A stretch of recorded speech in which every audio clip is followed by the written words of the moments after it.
رسول اللہ صلی اللہ علیہ وآلہ وسلم نے فرمایا،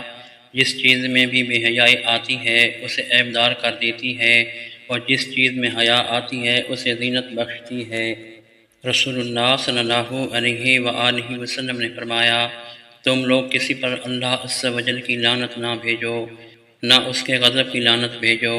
اور نہ جہنم کی لعنت بھیجو۔ رسول اللہ صلی اللہ علیہ وآلہ وسلم نے فرمایا، مومن طعنہ دینے والا، لعنت کرنے والا، بے حیا اور بدزبان نہیں ہوتا۔ نبی اکرم صلی اللہ علیہ وآلہ وسلم کے سامنے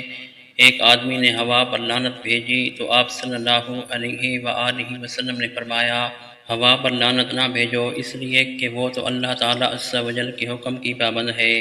اور جس شخص نے کسی ایسی چیز پر لعنت بھیجی